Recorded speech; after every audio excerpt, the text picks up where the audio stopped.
Hello everyone, I'm Romuald Bronchart, and today I'm taking you deep into the heart of Beijing, the Baitasi Hutong. Here, history whispers from every brick and stone. Today I'm about to interview an extraordinary architect, a Japanese visionary who's called Beijing home for nearly 20 years. So how does China rewrite its urban story? Let's find out.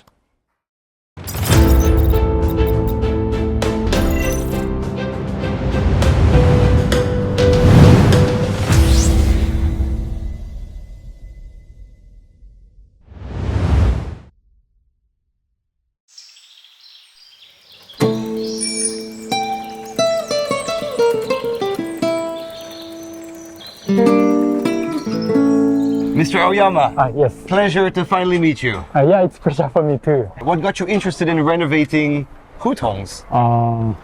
First, I think it's a very interesting area in Beijing. It's very unique space. But also, I personally have lived in Beijing Hutong for 10 years before.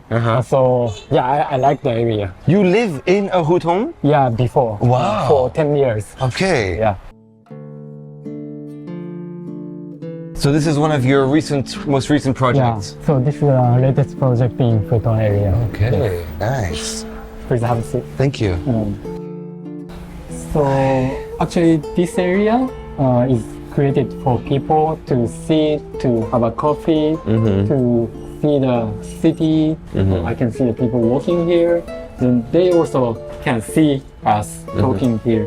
So I think we wanted to create this kind of the chance of the connection between people and the city.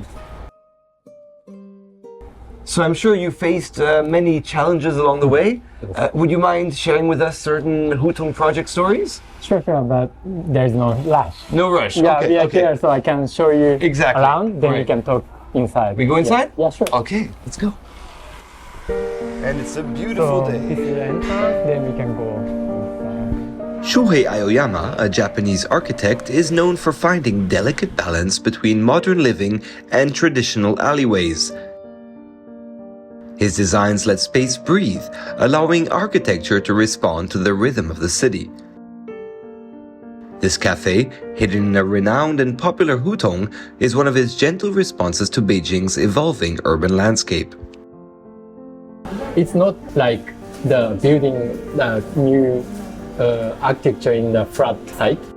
Everything around you and a lot of people living around you very densely. So I think it's a one problem. It's a big challenge for us. About the building itself, there is a 3 column. Right, pillars, columns, yeah. How do we make that more nicely or interesting?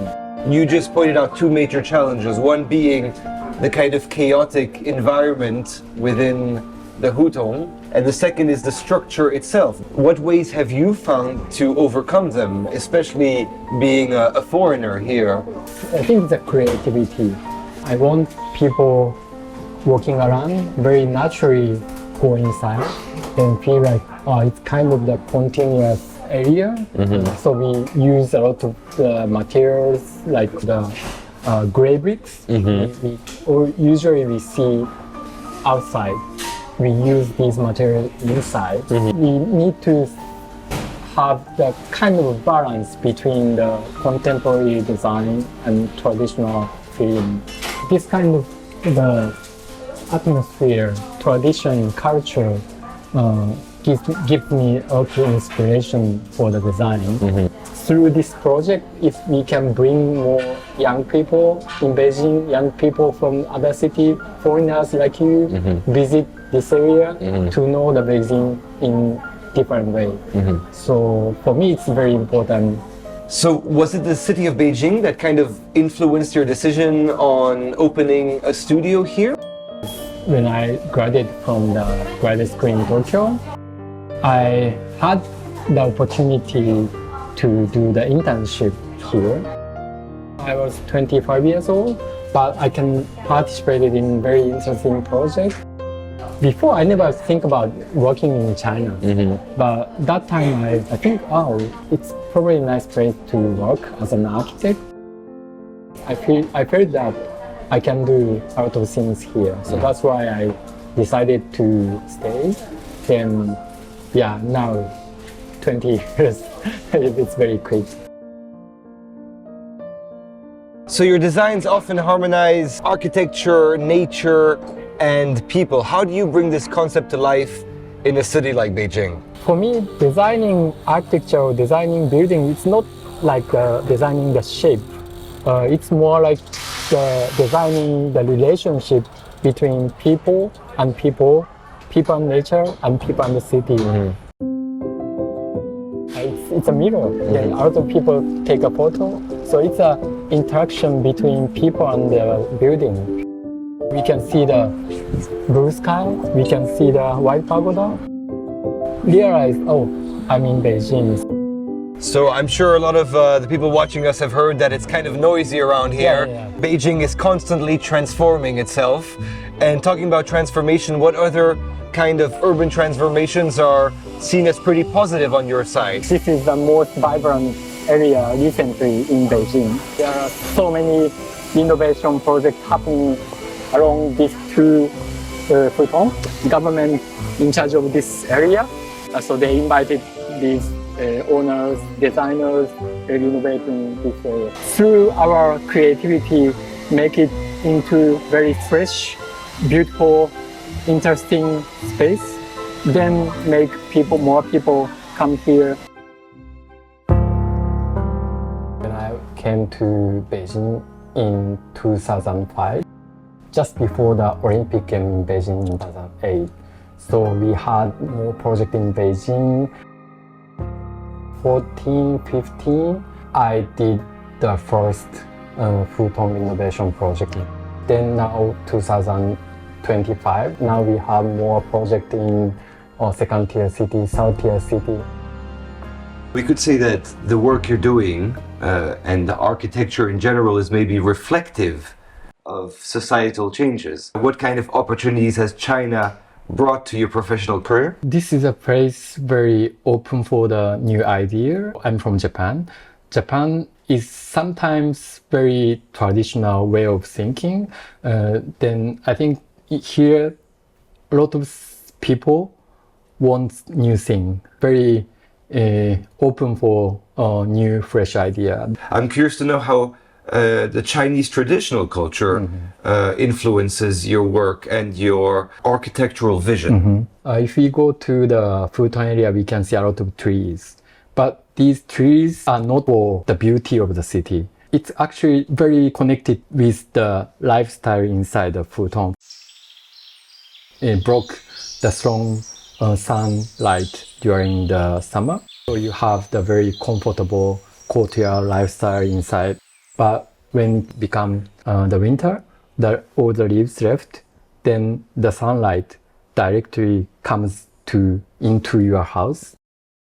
So the architecture and nature collaborating together, creating the very comfortable living space. This is the thing I learned from, for example, my life in Hutong. So I just asked Mr. Aoyama which project he was the most proud of, and he brought this on the table, put this on the table. This is a project we finished last year in Jiaxing Community Center. We have the theater museum here, then tea house, some cafe, restaurant, then some local governmental service around here. So a lot of different function inside. How do you feel when you go to this place and see this building? What do you feel inside of you? When I first go to the site, I usually close my eyes. Imagine what kind of feeling or what kind of activity should be happening here in the future. Okay. We first design the activity or The needs. experience. Yeah. I think as an architect, it's always very exciting to see people using the place I designed. So it's been 20 years here in Beijing. That's a long time. I'm really comfortable living in Beijing. but at the same time, I want to keep my perspective as a foreigner.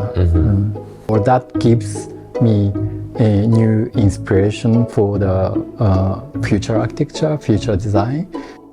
You still have a long, many years of architecture career in front of you. I hope so. What kind of projects are you looking forward to? I believe the architecture design can change the city.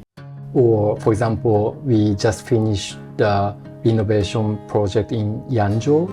Yangzhou is a very historical city. We renovated these old buildings into the hotel. It will become the tourist area. People who never been there can experience the local culture. So I want to do that kind of project which have impact on the society, impact on the city, or impact on the lifestyle. One thing is certain, Chinese cities are far from static. They are constantly evolving, transforming, and growing. And I believe that architecture is both a response to these shifts as well as a catalyst for new ways of living. Mr. Aoyama's unique perspective as a foreign architect in Beijing has created a rare dialogue, a conversation between tradition and innovation, and a conversation between human beings and a city's soul. This in turn has created infinite inspirations for the future renovations and constructions of China's urban landscape.